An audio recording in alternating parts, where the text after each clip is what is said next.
questão sobre o CPC 12, que trata de ajuste a valor presente, aplicada no primeiro exame de suficiência do Conselho Federal de Contabilidade em 2019. É uma questão muito interessante. Vamos começar. Em 2/10/2001, a sociedade empresária adquiriu em condições usuais e taxa de juros compostos condizentes ao mercado um imóvel por meio de financiamento, para ser liquidado em 6 prestações trimestrais, periódicas, iguais e postecipadas, com a primeira prestação após 3 meses da aquisição do imóvel, conforme tabela demonstrada a seguir. Então, aqui os dados principais desse primeiro parágrafo são a data de início, a data em que esse imóvel foi comprado, que foi dia 2/10/2001, a sua forma de pagamento, que vão ser 6 parcelas trimestrais, vejam bem, trimestrais, e que a primeira prestação vai vencer após 3 meses da data de aquisição, que foi dia 2/10/2001. E aqui tem o quadro do fluxo de pagamento dessas 6 prestações, cada uma com valor fixo de R$ 25.843,65. E aqui nessa coluna está embutido, está informado o valor dos juros que está embutido no valor de cada uma dessas prestações. Bom, a sociedade empresária A manterá esse imóvel para uso no fornecimento de suas mercadorias e espera-se que ele seja utilizado por mais de um período para geração de benefícios futuros. E econômicos à entidade.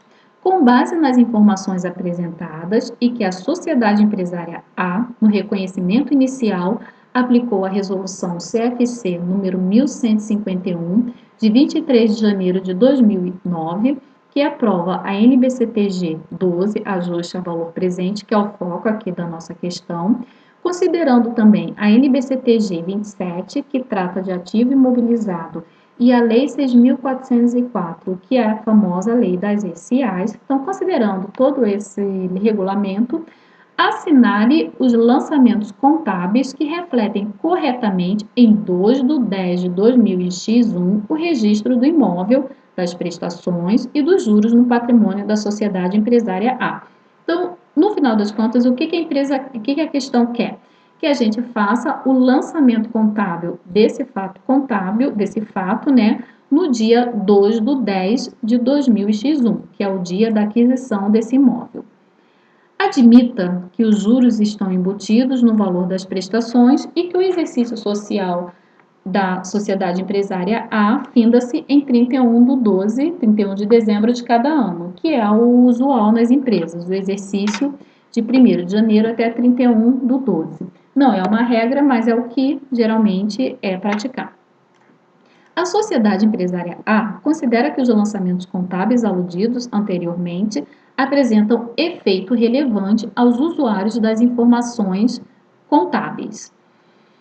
Bom, para resolver essa questão, a gente precisa ter conhecimento do CPC 12, que trata de ajuste a valor presente. Como todo pronunciamento contábil ele é bastante extenso, mas os pontos que interessam aqui para a resolução da nossa questão são 2 itens do CPC. Tem um item que fala que diz o seguinte: determina que a mensuração contábil ao valor presente seja aplicada no reconhecimento inicial de ativos e passivos.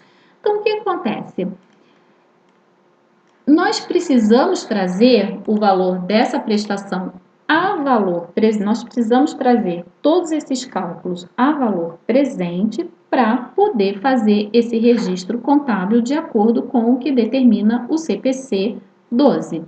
Então, esse é o primeiro ponto. O segundo ponto é o que está no item 21.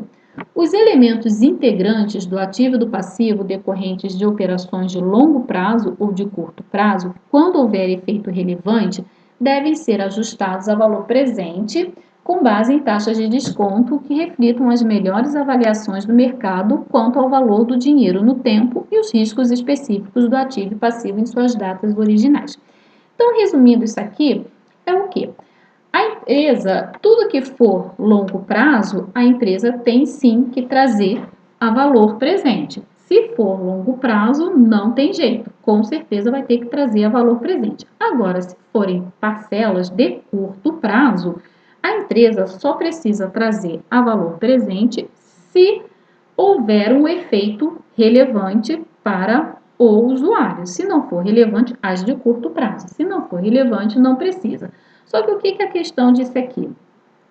A sociedade empresária A considera que os lançamentos contábeis aludidos anteriormente apresentam efeito relevante aos usuários das informações contábeis. Então, o que for de longo prazo, com certeza a empresa tem que trazer valor presente. Agora, o que for de curto prazo, a empresa também aqui vai ter que trazer valor presente. Por quê? Porque isso tem um efeito relevante aos usuários, conforme diz aqui no enunciado.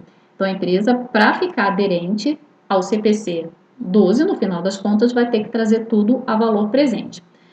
Agora, com base em todos esses conceitos, né? Já estamos com todos os conceitos na nossa cabeça, agora a gente tem como chegar ao cálculo dessas parcelas, né? De acordo com o CPC 12 e identificar qual é a forma de lançamento contábil correto, o que está na letra A, B, C ou D. Vamos lá. A correção, análise dos valores numéricos.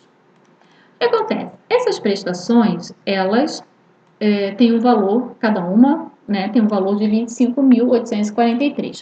Como são 6 prestações, isso aqui dá um total de 155.061,90 centavos. Embutido nessas parcelas, temos os juros, que nos dá um total de 15.061,90 centavos. Então, o que acontece? Quando eu pego 155.061 e diminuo, tiro aparto os juros de 15.061, eu chego à conclusão de quê? De que o imóvel, ele vale a diferença, R$140 mil. Então, provavelmente, se a empresa fosse comprar esse imóvel à vista, ela pagaria R$140 mil. Como ela vai pagar em 6 prestações trimestrais, ela tem um custo do dinheiro no tempo. Então, ela vai ter que pagar os juros em cima daquele valor inicial do imóvel. Então, no final das contas, o imóvel ele vale essa diferença, R$140 mil. Então, esse é o primeiro ponto. O segundo ponto é a gente identificar quais as parcelas que vencem, que são de longo prazo, e as parcelas que são de curto prazo. A primeira parcela, como o enunciado diz, vence após 3 meses da data de aquisição do imóvel. Então, se o imóvel foi adquirido em 2/10/2000 a primeira parcela vai vencer quando? 3 meses depois, 2/1/2000. E assim sucessivamente, cada uma vai vencer 3 meses após. A segunda no dia 2/4/2000, a terceira no dia 2/7/2000, a quarta no dia 2/10/2000 e a quinta e a sexta, respectivamente, no dia 2/1/X3 e 2/4/X3. O que acontece? Qual é o conceito de passivo circulante ou ativo circulante, né? É tudo que vence até o final do exercício subsequente. Então, se esse imóvel foi adquirido em 2/10/2000X1, tudo que vencer até dezembro de 2000X2, que é o exercício subsequente, vai ser considerado passivo circulante. E o que vencer após o final do exercício subsequente vai ser considerado como passivo não circulante. Então, essas primeiras parcelas, como elas vencem até 2000X2, elas são parcelas de curto prazo, passivo circulante. E essas duas, como vão vencer após o final do exercício subsequente, que é X3, vão ser consideradas parcelas de longo prazo, não circulante. Bom, agora vamos aos valores de desse grupo, né, de circulante e não circulante. Como essas 4 primeiras parcelas, elas vencem a curto prazo, elas têm que ser classificadas no passivo circulante. Então, isso aqui dá um total de R$ 103.374,60. As duas últimas parcelas de longo prazo dá um total de R$ 51.687,30.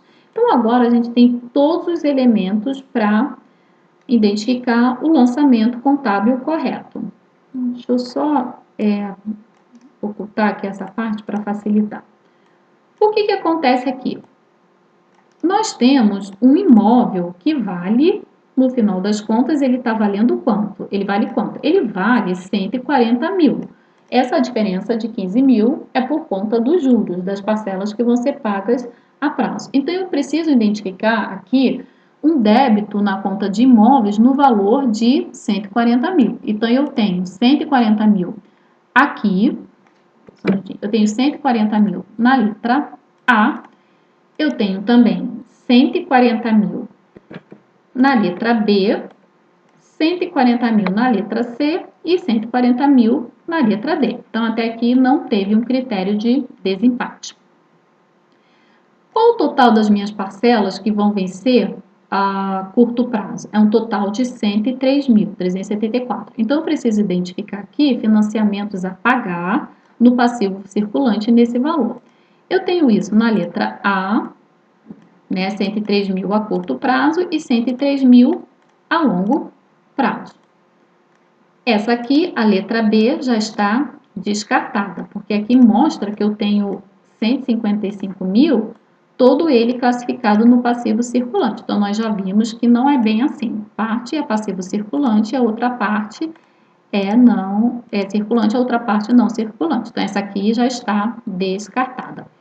Aqui, o que a questão fez? Ela classificou 155.061 no passivo não circulante. Também vimos que está descartada essa hipótese, porque parte é circulante e parte é não circulante. Então, vamos desconsiderar essas duas. Agora, vamos para aqui, a letra D. A letra D, nós temos 103 mil no passivo circulante, né? Ok. E 151.687 no passivo circulante, igualzinho aqui a letra A. Bom, qual vai ser o nosso critério de desempate? O nosso critério de desempate vai ser a contabilização dos juros. O que diz a letra A? Ela diz que esses juros ele tem que ser contabilizado em encargos financeiros a transcorrer, respectivamente no passivo circulante e no passivo não circulante. E aqui diz que esse efeito dos juros, ele tem que ser contabilizado onde? Na conta de resultado. O que acontece? Na verdade, esses juros, por enquanto, ele tem que ser contabilizado no passivo circulante e no passivo não circulante, na data de início dessa operação. Por quê? Porque conforme o regime de competência, esses valores só podem ser reconhecidos em resultado conforme o passar do tempo, conforme aquelas parcelas forem vencendo. Isso é o regime de competência. Esses juros, ele não cabe totalmente, ele não tem que ser registrado integralmente, 100% em conta de resultado, exatamente no dia 2/10 de 2000x1. Porque, na verdade, esse imóvel, ele vai fazer o quê? O que vai acontecer com ele? Ele vai gerar benefício para a empresa, não somente naquele dia da compra, mas sim ao longo de todo o seu tempo de uso. Então, pelo regime de competência, esse valor tem que ser reconhecido em resultado ao longo desse contrato. Por conta disso, o gabarito da nossa questão é a letra D. É a letra A, que diz que esses encargos no dia 2/10 de 2000x1 tem que ser registrado no passivo circulante, passivo não circulante, assim como o valor, pelo mesmo critério das parcelas a pagar. E somente ao longo do período é que esse valor vai sendo baixado de encargos financeiros a transcorrer contra a conta de despesa. Por conta disso, o gabarito da questão é letra A. Ficou um pouco longa a questão, mas a resolução, mas é legal porque é uma boa oportunidade da gente fazer uma revisão. Foi uma boa oportunidade, de fazer uma revisão, tanto no CPC 12 como na questão do circulante e não circulante. Gabarito letra A.